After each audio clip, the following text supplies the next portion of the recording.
Oke, bismillahirrahmanirrahim. Assalamualaikum warahmatullahi wabarakatuh. Waalaikumsalam warahmatullahi Waalaikumsalam warahmatullahi wabarakatuh. Waalaikumsalam warahmatullahi wabarakatuh. Oke, kita di pertemuan 6 untuk mata kuliah teknik pemesinan dan mesin perkakas.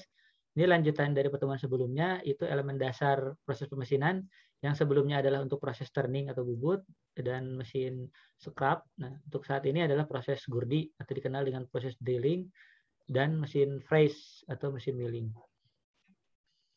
Kemudian, sama seperti yang pertemuan sebelumnya, di sini ada komponen dasar untuk mesin gurdi. Komponen dasarnya diantaranya mesin gurdi atau mesin drilling yang kalian ketahui ya, bentuknya yang seperti yang di sebelah kiri yang atas ini, di mana di atasnya menempel pada rumahnya atau housingnya itu ada motornya. Kemudian dari motornya itu menggerakkan oleh beltnya, sehingga menggerakkan untuk menjadi puntaran dari spindle pahat dari drillingnya. Di mana turun naiknya dari pahat drillingnya itu dilakukan pada lengan penekan tuasnya ini. Tuas penekan bisa atas dan bawah. Itu untuk menentukan turunnya. Di mana di sini ada keterangan nilai F atau gaya yang terjadi, itu sesuai dari penekanan si operatornya. Jadi semakin keras dia menekan, berarti semakin dalam juga depth of cut-nya. Jadi kalau yang sebelumnya itu depth of cut-nya diatur, terprogram, atau misalnya diatur per berapa mikron. Nah, kalau yang ini depth of cut-nya itu ya tergantung dari penekanan dari secara manual. Jika tidak menggunakan terprogram. Tapi jika mesin drilling-nya adalah mesin drilling yang terprogram menggunakan CNC, sudah jelas bahwa depth of cut pada drillingnya juga dapat diatur. Nah, di sini kemudian housing dan motornya itu ditopang oleh kolom utamanya, kemudian menempel pada meja, di mana mejanya di sini itu untuk menempel pada benda kerja yang akan dilakukan proses. Nah, benda kerja yang dilakukan proses biasanya ditambahkan di bawahnya itu ada stopper atau kita kenal dengan fixture, di mana supaya benda kerjanya itu pada saat diproses tidak bergerak ke arah yang sembarang, jadi tetap posisi benda kerjanya tetap. Kemudian di gambar 7 yang sebelah kanan ini ada dimensi atau ukuran atau sudut dari sudut ortogonal dari pahat drillingnya. Di mana pahat drilling itu biasanya pahat yang terdiri dari pahat majemuk atau lebih dari satu. Nah, sama seperti yang proses sebelumnya, di sini ada sudut LW adalah panjang pemotongan benda kerja, di mana di dalamnya ada panjang awalan dan panjang akhiran. Kemudian di seluruhnya adalah panjang pemotongan. Nah, di mana panjang pemotongannya itu adalah dari sudut awal sampai sudut akhir. Kenapa disebut sudut akhir? Karena itu adalah proses kedalaman dari si lubang atau drillingnya itu. Nah, sama seperti yang sebelumnya, di sini ada juga yang dinamakan dengan diameter gurdi pada pahat, itu satuannya milimeter.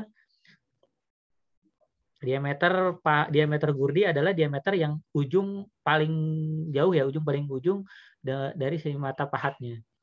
Kemudian ada KR juga sama sudut potong utama. Sudut potong utama untuk yang kontak terhadap si benda kerja terhadap si pahat. Nah, biasanya di sini disebut dengan setengah dari sudut ujung atau si point angle-nya itu. Kemudian yang berikutnya ada untuk settingan di mesin gurdi ada N, putaran spindle, jelas ya, satuannya bisa RPM atau revolution per menit.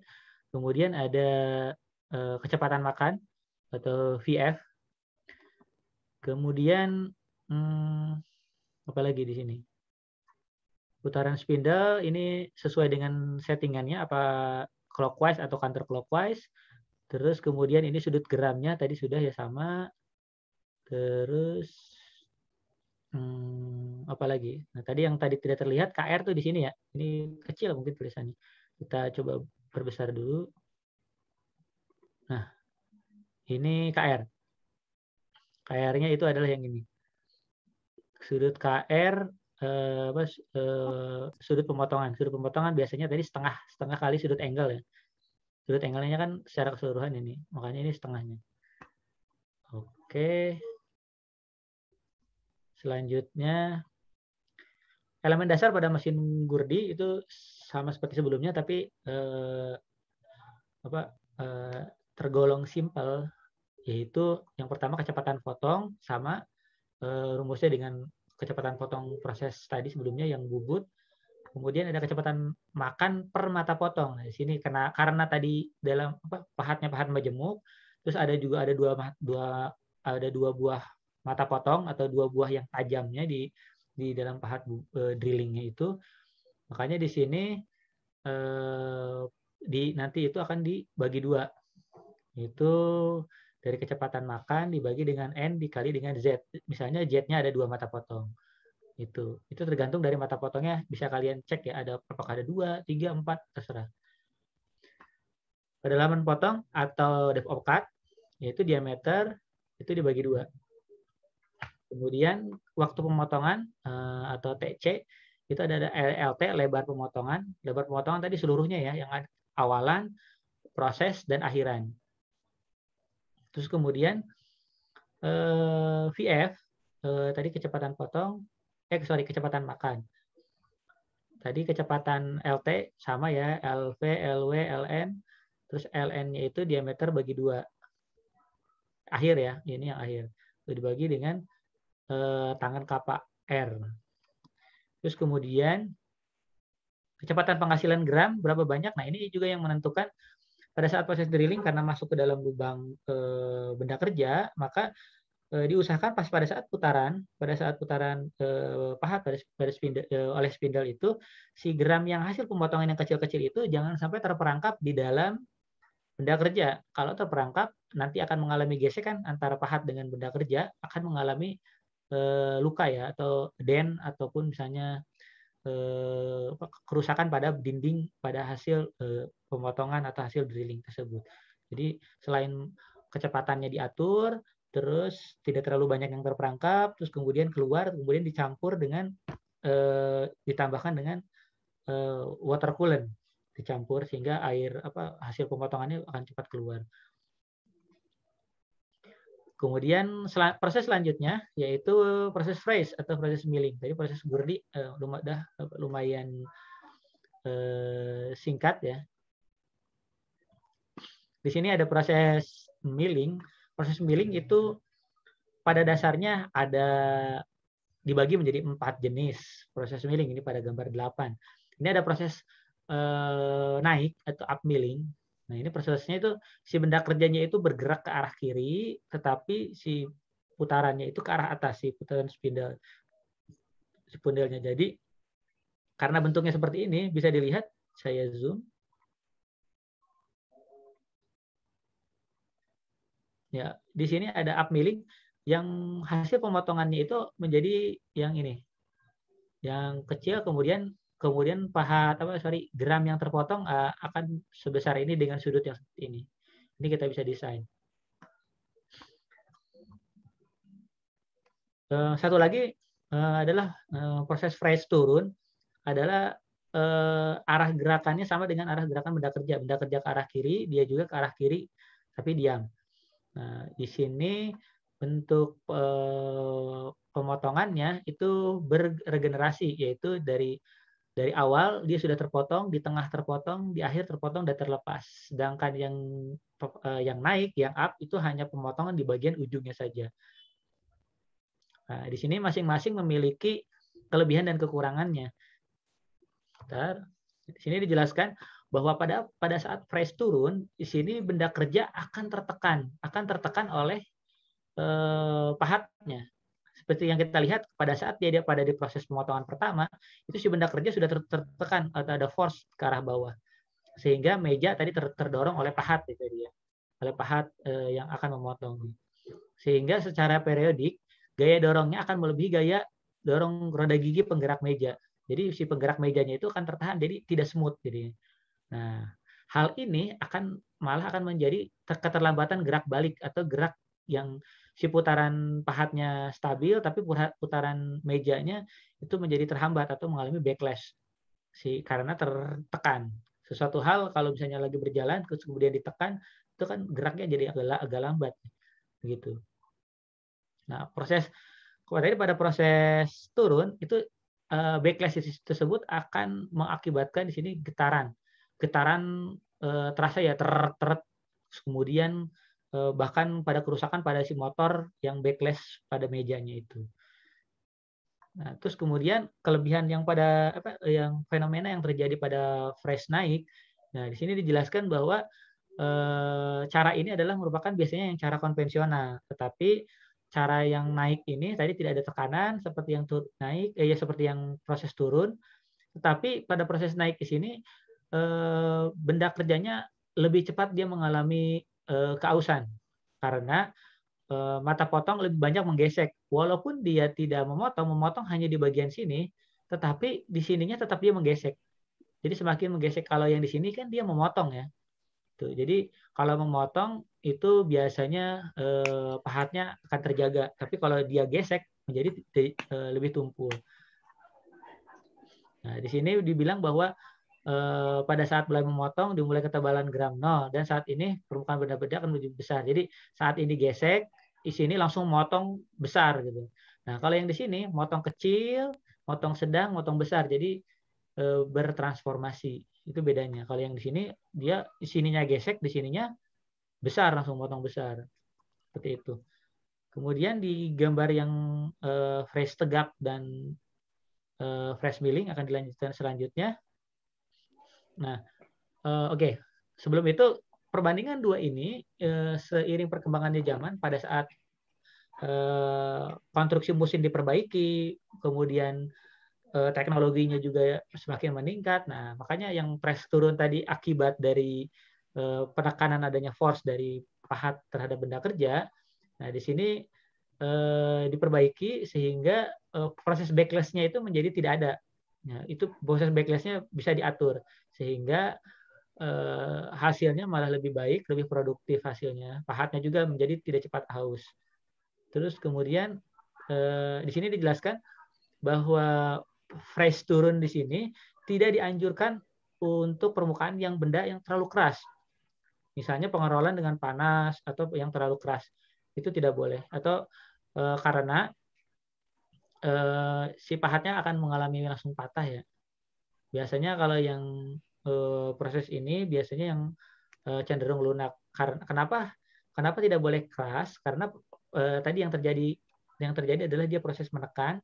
Pada saat menekan si benda kerasnya tadi akan menahan si putaran dari spindle-nya yang di bagian atas. Jadi yang kalah justru malah yang spindle-nya. Jadi malah memotong tidak, tapi malah mata pahatnya patah. Di situ kemudian yang berbagai hal yang di atas itu harus perlu dilakukan analisis tadi ya, kondisi benda kerja, lenturan, cara pemegangan, mengklaim, dan fluktuasi gaya. Nah, itu yang saya bilang tadi sebagai calon sarjana S1 harusnya memikirkan bukan ke prosesnya, tetapi lebih ke bagaimana memikirkan analisis yang terjadi. Kalau misalnya benda kerja yang digunakan itu, berarti proses milling yang mana yang sesuai. Terus kalau misalnya pergerakannya seperti ini, mau naik apa mau turun. Jadi bisa kita cek apabila menemukan produk yang kasar atau yang lainnya, itu dari situ. Kemudian yang bagian bawah ini ada proses tegak sama proses datar. Nah, ini akan dijelaskan nanti di slide selanjutnya. Ini proses dari mata pahatnya aja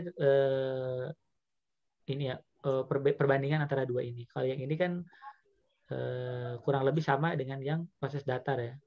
Tapi cuma ada yang maju, ada yang naik, ada yang turun. Kemudian kalau yang mesin press dilihat dari jenisnya atau ada juga jenisnya kni. Kninya ini bisa kita lihat bentuknya mirip dengan proses gurdi. Nah, di sini di mana ada lengan, ada spindle-nya diputar, ada meja table yang bergerak, terus kemudian di bawahnya kninya itu bisa naik turun. Terus ada juga yang sebelah kanan itu putaran sama seperti tadi, putaran utamanya spindle, yang berputar adalah yang ini, yang di bagian spindle-nya. Oke, di mute. Oke, terus ini saddle untuk bergeraknya. Ini jika dilihat yang satu dari mesin bentuknya arbor, yang di sini spindle-nya berbentuk tadi rotary head. Nah, elemen-elemen dasar pada slab milling atau fast milling. Di sini slab ya, atau kita datar atau face atau tegak. Nah, di sini ada beberapa kriteria. Di sini ada putaran spindle-nya tetap sama N, diameter pahatnya itu D. Di sini dibilang gambarnya halus ya, tapi sebetulnya gambarnya ada beberapa mata pahat di dalamnya. Ini asumsi penggambaran untuk pengukuran diameter. Terus kemudian sama seperti yang tadi, lebar panjang pemotongan LW, ada awal dan ada pengakhiran. Terus kemudian ada W, ada lebarnya sama. Terus kemudian ada sudut KR-nya, itu sudut untuk pemotongan. Terus VF tadi kecepatan makan, karena geraknya ke arah sana. Terus kemudian ini arahnya turun, milling pemotongan turun. Terus yang fast milling juga sama, ada panjang pemotongan, ada awal, ada akhir, terus kemudian ada putaran spindle-nya di sini, kemudian lebar pemotongan tergantung dari sebanyaknya motongnya, sejauh mana, terus kemudian kalau misalnya full berarti W-nya full, terus A itu ketebalan pemotongan atau depth of cut, terus ini ada KR atau sudut pemotongan. Ini kecepatan potong, kecepatan makan, VF.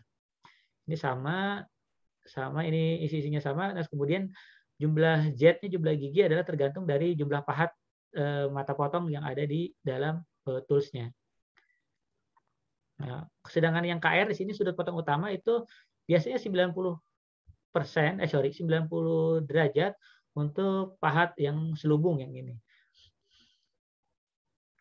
Yang pahat selubung yang ini itu bisa dilihat ini KR-nya 90%. Terus pada mesin karakteristik mesinnya itu sama, ada putaran spindle N dan kecepatan makan, tergantung dari arah gerak dari benda kerjanya. Kalau di sini bisa kita lihat biasanya kalau yang bergerak benda kerja, si pahatnya hanya berputar pada pahatnya, pada putaran spindle-nya. Kemudian elemen dasar pada proses freeze itu sama seperti yang sebelumnya, ada kecepatan potong, itu V, terus ada gerak makan per giginya, lagi-lagi Z-nya harus dihitung ya, jumlahnya berapa. Terus waktu pemotongan, terus di mana waktu pemotongannya sama seperti tadi, ada LT dibagi dengan VF, di mana LT-nya gabungan dari awalan, akhiran, dan proses. Terus kemudian LV-nya ini untuk pengoperasian datar. Untuk pemeriksaan tegak ini ada kriterianya, bisa persyaratan tidak boleh 0, harus lebih dari sama dengan 0, maksudnya tidak boleh kurang dari ya. Kecepatan penghasilan gram itu ada Z, sama ini ada kecepatan makan dikalikan dengan A itu depth of cut-nya, terus kemudian W ada lebar pemotongan. Satuannya sama seperti yang proses bubut sebelumnya. Nah, kemudian sama dengan yang bubut, kita bisa menganalisis dari gram yang dihasilkan. Gram yang dihasilkan pada proses pemesinan adalah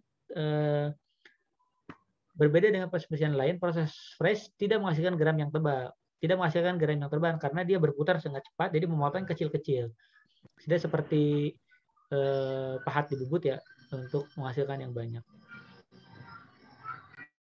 Oke, terus selanjutnya bentuk yang dihasilkan itu berbentuk koma atau kecil-kecil ya. Untuk tadi, tebal gram dipengaruhi oleh gerak makan per gigi. Nah, jadi jumlah giginya itu ada berapa, sudut posisinya untuk pada pahatnya. Terus kemudian gerak makan dan sudut tersebut dapat berubah nilainya atau harganya tergantung dari perubahan posisi pada mata potongnya. Nah, di sini pada gambar 11-nya ini perubahan sebelum dan sesudah. Nah, bisa dilihat di sini pada slab milling, di sini gerak ada lintasan siklusoidal. Awalnya pahatnya itu berada di sini, terus kemudian berputar lagi ke arah kedua, ke arah ke satu, ke arah Z, terus makin ke sini. Nah, itu menunjukkan bahwa kebalik ya, dari sini bergerak ke arah Z, ke arah satu, kedua, ketiga. Nah, di sini kelihatan bahwa arah pemotongan penghasilan gramnya itu sangat kecil dibanding dengan perbedaan lintasan siklus sikloidalnya ini yang geraknya ini itu adalah tebal dari gramnya. Sedangkan pada phase milling juga sama. Di sini pada gerak sikloidalnya per satu siklus, nah itu menunjukkan hasil gram yang dihasilkan, tebalnya dan seberapa panjang. Itu bisa kita prediksi. Nah, penjelasan untuk yang selubung atau datar, nah di sini biasanya bergigi lurus dan tebal gramnya 10 potong itu dituliskan rumusnya sebagai berikut. Di sini ada H-nya itu ketebalannya, terus kemudian dikalikan dengan FZ sinus gamma. Terus ini sama ya, FZ kecepatan makan dibagi dengan jumlah mata pahat dikalikan dengan putaran spindle. Oke, nah di sini tebal gram sebelum terpotong terjadi sewaktu sudut posisi mencapai harga terbesar. Jadi dilihat dari harga terbesar. Kalau dengan asumsi dengan harga terbesar gramnya terpotong maksimal gitu. Jadi kalau tidak terpotong akan menjadi gesek ya. Kalau gesek malah jadi kasar nanti yang ada. Terus kemudian tebal gram rata-rata itu pada harga setengah dari harga maksimum karena diasumsikan rata-rata itu ya biasanya bagi 2. Kemudian tadi sudah yang terselubung, ini untuk yang tegak. Pada saat fresh muka atau fresh milling atau tegak, tebal mukanya tadi agak berbeda dengan yang tadi ya. Di sini dia FZ-nya itu dikalikan sinus kappa. Nah, sinus kappa ini tidak 90 ya, ini sudutnya bisa lebih dari 90 dikalikan dengan sinus theta-nya dari di sini kayaknya tidak terlihat nih. Nanti mungkin ada gambar lain untuk menunjukkan sinus theta kalau ada di soal. Nah, di sini harga maksimum jika mencapai theta 2-nya kurang dari 90 atau theta 1 lebih dari 90. Ini ada asumsinya ya, jika 90, jika kurang dari, jika lebih dari. Oke, mungkin sampai sini ada pertanyaan mungkin. Ini slide sisanya untuk penjelasan tebal rata-rata tadi mengintegrasikan adalah pembagian per sudut sentuhan. Berbeda dengan yang tadi dibagi 2. Kalau yang ini per sudut sentuhan dari jumlah dari jumlah kontak terhadap sudut pahat dari milling tegaknya. Di sini sama tadi tebal rata-rata itu menggabungkan rumus tadi, rumus 28 dan rumus 29 ini rumusnya saling keterkaitan ya. Oke, sumbernya sama, masih di buku 1. Mungkin penjelasan sini ada yang ditanyakan dulu, silakan.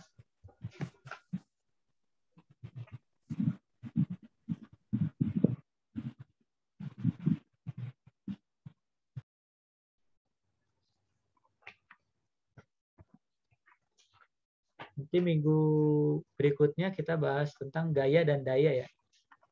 Ini baru proses pemasinan, ini gaya dan daya, ada beberapa perhitungan. Yang paling gampang kalian harus rumus-rumus ini yang paling enak sih kalian masukkan ke Excel ya.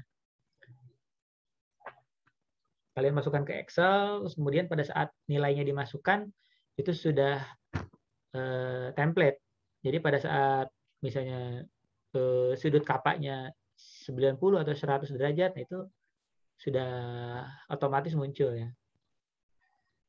Ya, silakan ada yang ditanyakan, ini sudah ada yang izin sholat zuhur mungkin biar kita percepat waktunya. Masih ada gaya dan daya. Gaya dan daya ini akan membahas sudut ortogonal secara detail ya di sini.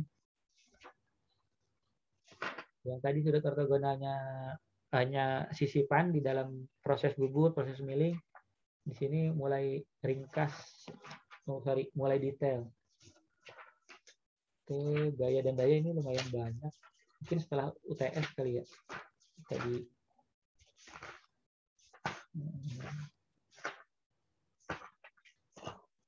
Jadi yang merasa proses pemasinan tidak ada perhitungan, nah ini banyak di sini. Mudah-mudahan tidak mabok ya. Oke, ada yang tanyakan silakan.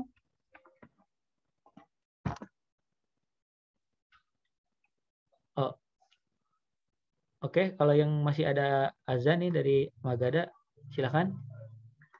Di sini kayaknya azannya sudah berakhir tadi.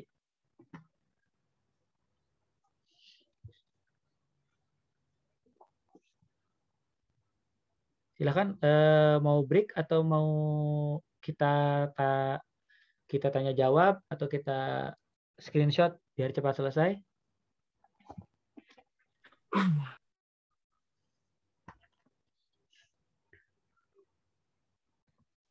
Oke, nanti untuk